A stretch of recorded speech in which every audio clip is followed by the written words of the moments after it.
Hi, my name is Russell Norman, and welcome to Blue Marble Storytellers, bringing you great stories from around the globe. On this episode, Lizzy Fuller reads her story, The Thing Who Came to Breakfast. Lizzy Duffield-Fuller writes a wide range of stories, with fantasy and short stories published under the name E.M. Duffield-Fuller, and historical romance novels under the pen name Beth Fuller. She has recently completed a fantasy novel, Felgrim, the first book of the Dark Watch trilogy, due out in April 2022 with Heroic Books. Deidre and I talked to Lizzy on episode 4 of Read Lots, Write Lots podcast. Please enjoy her wonderful story. The Thing Who Came to Breakfast by E.M. Duffield-Fuller. I set the breakfast table, 2 plates, 2 bowls, 2 cups, half of which will remain untouched until I stack them neatly back on the shelf again. Fingerprints alone grease the rims. There is no clatter of cutlery against them, nothing to harmonise with the dawn chorus outside my grubby window. You always booked the window cleaner. The thing slides into your chair, as it has done every day since the funeral, when the numbness broke into keening grief. We sit in silence, I weary, it waiting. I have not yet worked out what it is waiting for. The silence, which always lurks in the cobwebbed corners, thickens around the thing, until even the shy tick of the kitchen clock is muted and muffled. The ring of the telephone sounds like it's coming from the bottom of a swimming pool. We both flinch. The thing doesn't like company, save for mine, it seems. I sense rather than see its disapproval as I abandon my half-finished breakfast to shuffle over to the phone. The thing lingers at the table, invisible as ever, as I make my way over. A shadowless heaviness in the air, a certain muted coldness, the only indication it is there at all. The phone displays a number I don't recognise, and when I tremulously answer it, an automated voice asks if I have had an accident. The tightness in my chest loosens. Once an unknown number would not have caused me to panic, but now everything seems too large and frightening, as if I might make a mess of it all without you. You had put on some call barring thing on the phone to deter scammers. I managed to take it off by accident and can't get it back on. Mandy said she'd sort it out, but she's been so busy. She's worried about me, I know, but not enough to ask me to move in yet. I don't know if she's saving my pride or her independence. I wouldn't take her up on the offer anyway. Probably. So, what shall we do today then? I ask the thing as I return to my comfortably faded seat. Chipped and stained from years of memories, fights and careless removal men, raising children and rowdy visits from the grandkids, still it stands. It'll probably end up in the charity shop when I go. Or the dump. My appetite has fled now, but I push the remnants of my muesli around the bottom of the bowl. I can feel the thing watching me patiently.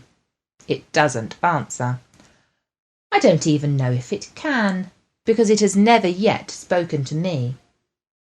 Even if it could, I'm not sure what it would suggest. These days are all so endlessly similar now. I must confess, my dear, I thought it was you at first. Not an unlikely hypothesis, given the circumstances. I was very frightened when it first came.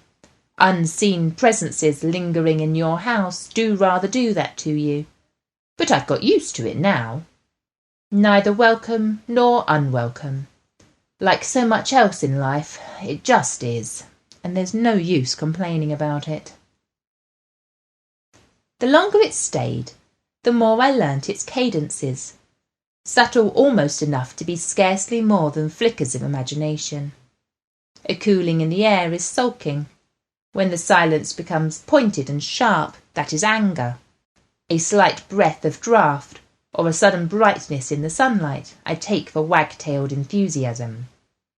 Yes, you know, that is what it puts me in mind of most. A large, invisible dog. You never did like pets, did you? Maddie begged and pleaded for one as a child, and when you finally relented, it was only to get her a goldfish. That was your sense of humour. Mandy didn't much find it funny, I recall. I tried dusting flour across the kitchen floor once to see if I could see any footprints as the thing came to join me at the breakfast table. You would have laughed at that. It didn't help. I could just feel a reproachfulness oozing at me from the kitchen door, and it refused to come and join me until I had swept it all up again. It never comes close enough to be touched or shows me what it truly looks like. Some things don't want to be seen, it seems. Like love and grief, they can only ever be felt. I ought to do something about it, I suppose, but I don't know what. It isn't hurting me. Sometimes I'm not entirely sure it's real. Perhaps I ought to call a doctor and not an exorcist, but I don't want to hear anything they might have to say to me. Grief can do funny things to the mind, imagination playing tricks on you. Or, even worse, a common symptom of dementia. No, none of those answers are right, nor any better than having a spectral house guest keeping me company in my 2-bed terrace. It is better not to know. I never spoke to Mandy about the thing. She wouldn't understand either. I don't know if I would have told you about it if you were still here when it came. I like to think that we told each other everything, but I know that isn't true. Secrets aren't always lies, are they? They're not always affairs and drinking problems and lost the mortgage money at the racetracks. They're just space, I think. Keeping the bit of you inside your head, separate from the bit of you in someone else. Perhaps you would have told me I was imagining it too. I sometimes wonder what would have happened if I had died and you had found the thing after my funeral. Would you even have noticed its arrival? Would you have sat across the breakfast table from it, talking to the invisible presence in the empty chair? Even after 54 years of marriage, I can't decide. You'd think I would have known everything about you by now, but no one truly knows anyone else, perhaps. The only person I told was Alan down the street. Weird Al, as everyone joked, with a sardonic sharpness, a touch of cruelty in the humour. I don't know why I told him, only perhaps I thought he might understand, and that he had no one else to tell anyway. I can't rightly remember how it came up, only that I was shuffling down to the co-op at the end of the road for some fresh bread, and he was out in his front garden, trying to align crystals for optimum chi or something in his rock pool. Nice man, never hurt anyone that I know of, for all his oddities. You never had much time for him. Oh, yes, he said, pushing his glasses back up his nose and nodding knowledgeably, his long straggly plait bobbing along in agreement with every movement. A guardian spirit, very common after a loved one dies. It won't harm you. Fill your house with life, company and noise, and it will leave soon enough. The trouble is, my dear, I don't think I want it to leave just yet. Once it goes, it will be like that last little part of you has gone with it, and I will have to grieve you all over again. So I sit with it here every morning, and the silence fills the table once more. Just me and the thing that comes to breakfast. It's all very Judith Kerr, and I fear that, much like that eponymous tiger, when the thing eventually goes, it will never be seen again. Sometimes I wonder if it will take me with it, and if, perhaps, a small and shameful part of me wants it to. There are no answers for any of these things, so I sit in the silence of another long, empty day, and the thing sits with me. And, my darling, I sometimes think that is enough. At least, for now.